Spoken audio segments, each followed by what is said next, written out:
चंदेरी। परछाइयों में डूबा, राजों में लिपटा एक शहर। हवा में अनकही दहशत घुली हुई थी। कभी चहल पहल से भरी गलियां अब रात होते ही सूनी हो जाती थीं। फुसफुसाहटें फिर से शुरू हो गई थीं। अमावस की भयानक रात में गायब हो जाने वाली आत्माओं के किस्से। शहर अपनी सांसें रोके हुए था, एक ऐसे अतीत से प्रेतवाधित जो उसे पीछा नहीं छोड़ रहा था। आखिरी बार लोगों के गायब होने को सालों बीत चुके थे। चांदेरी पर एक नाजुक शांति छा गई थी। रोशनी का त्योहार, जो कभी खुशी का जश्न हुआ करता था, अब एक गमगीन याद बन गया था। लेकिन अतीत के साए लंबे होते जा रहे थे, जो अपना हक समझकर वापस लेने के लिए आगे बढ़ रहे थे। बूढ़ा दर्जी उसकी सुई कांपती हुई आधी रात को सरसराती साड़ियों की बात करता था। एक युवा लड़का, दहशत से भरी आंखों वाला, कसम खाता था कि उसने अपनी खिड़की के पास से बिना पैरों वाली एक औरत को गुजरते देखा था। गायब होना फिर से शुरू हो गया था। फुसफुसाहटों का शहर चंदेरी एक बार फिर अपने सबसे गहरे डर का कैदी बन गया था। स्त्री की कहानी वापस आ गई थी, लेकिन इस बार कुछ अलग था, कुछ और भी काला था। विक्की, अनिच्छुक हीरो, ने बस से उतरते ही अपनी रीढ़ की हड्डी में एक जानी पहचानी सिहरन महसूस की। चंदेरी, यह उसे बुला रहा था, पर अच्छे तरीके से नहीं। उसने सोचा था कि वह इस शहर में फिर कभी कदम नहीं रखेगा, लेकिन कुछ रिश्ते, कुछ डर की तरह तोड़ना नामुमकिन होते हैं। यार मुझे यकीन नहीं हो रहा हम वापस यहाँ आ गए। मुझे लगा था हम इस डरावने सपने को पीछे छोड़ आए थे। बिट्टू, हमेशा वफादार दोस्त, घबराहट में अपनी टोपी ठीक करता है।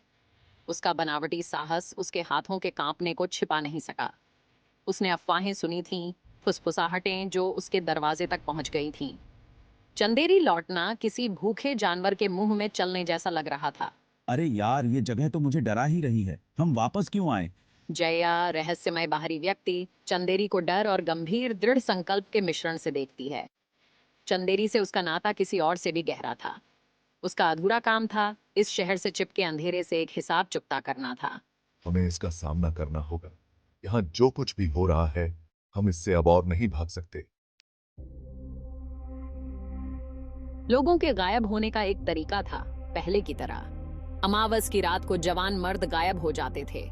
शहर के बुजुर्ग चिंता से भरे चेहरे एक प्राचीन अभिशाप की बात करते थे, प्रतिशोध की मांग करने वाली एक ताकतवर आत्मा। लेकिन जना कन्विंस्ड नहीं थी। उसे एक अलग तरह की ऊर्जा महसूस हो रही थी, एक ऐसी उपस्थिति जो प्राचीन और बुरी दोनों थी, जो संकरी गलियों से अपना रास्ता बना रही थी और पेड़ों से फुसफुसा रही थी। यह सिर्फ स्त्री से कहीं अधिक था। यह कुछ पुराना था, कुछ और अधिक भूखा था। इस शहर के इतिहास के बारे में आपको जितना बताया गया है, उससे कहीं ज्यादा है। स्त्री सिर्फ बदला लेने वाली आत्मा नहीं है, वह एक रक्षक है। लेकिन कुछ और, कुछ बहुत गहरा,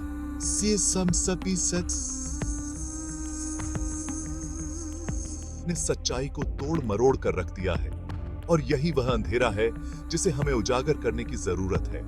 चंदेरी में एक अजनबी आया, देवी नाम की एक रहस्यमय महिला। उसने खुद को एक इतिहासकार बताया, जो शहर की डार्क लेजेंड की ओर खींची चली आई थी। लेकिन उसकी आंखों में एक बेचैन कर देने वाली चमक थी, एक ऐसी जानकारी जो गहरे दबे रहस्यों की बात करती थी। देवी ने स्त्री को एक ताकतवर आत्मा के रूप में नहीं, बल्कि एक रक्षक के रूप में बताया, जो अन्याय का शिकार हुई महिलाओं की संरक्षक थी। उसने एक डार्क फोर्स की तरफ इशारा किया, एक बुरी ताकत जिसने शहर के इतिहास को दूषित कर दिया था, कहानी को अपने दुष्ट उद्देश्य के लिए मोड़ दिया था। चौथा भाग। सायों में फुसफुसाहट स्त्री की कहानी सामने आती है। देवी की बातों ने चंदेरी में बेचैनी की लहरें दौड़ा दीं। क्या जिस कहानी से वे हमेशा डरते रहे थे, वह एक झूठ हो सकता है जिसे सच को दबाए रखने के लिए बनाए रखा गया था? फुसफुसाहटें तेज होती गईं और जोरदार होती गईं, मानो शहर खुद बोलने की कोशिश कर रहा हो, अपने राज खोलने की। उसने सदियों पहले चंदेरी पर राज करने वाले एक ताकतवर जादूगर के बारे में बताया, जो लालच और शक्ति की लालसा से भरा हुआ आदमी था। उसने एक युवती, एक शक्तिशाली जादूगरनी को जादू टोना करने का आरोप लगाकर कैद कर लिया था। उसे बहिष्कृत किया गया, प्रताड़ित किया गया और अंततः हत्या कर दी गई। लेकिन जादूगरनी ने मरते दम तक शहर पर एक श्राप दिया था। उसने कसम खाई थी कि उसकी आत्मा वापस आएगी, चंदेरी की महिलाओं की रक्षा करेगी और उन्हें नुकसान पहुंचाने वालों को दंडित करेगी। यह देवी ने दावा किया स्त्री की असली उत्पत्ति थी। 5वां भाग, जना का खुलासा, खून की विरासत। जना ध्यान से सुनती रही, उसका दिल उसकी पसलियों से टकरा रहा था। देवी के शब्द उसके भीतर की किसी गहरी बात से गूंज रहे थे, एक ऐसा संबंध जिसे वह ठीक से पहचान नहीं पा रही थी।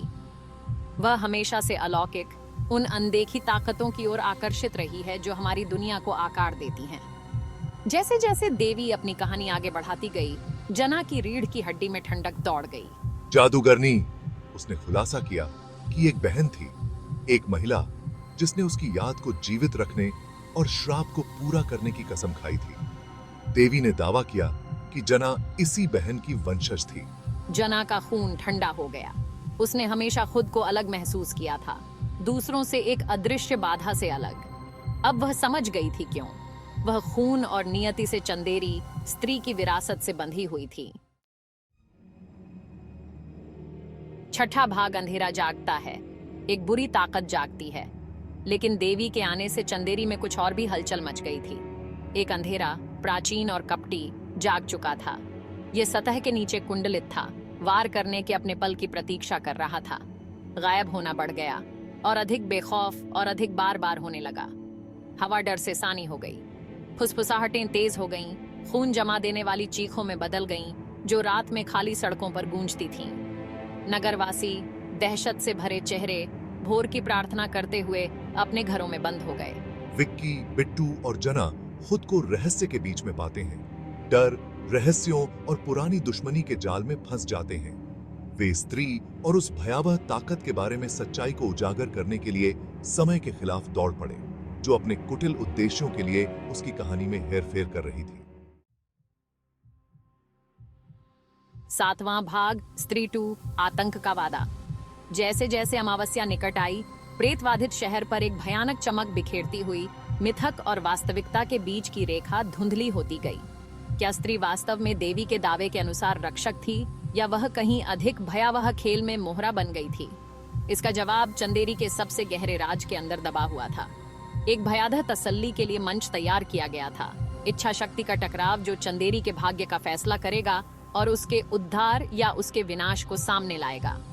फुसफुसाहटों ने केवल एक ही चीज का वादा किया था, अंत में कोई भी स्त्री 2 के द्रुतशीतन आलिंगन से नहीं बचेगा।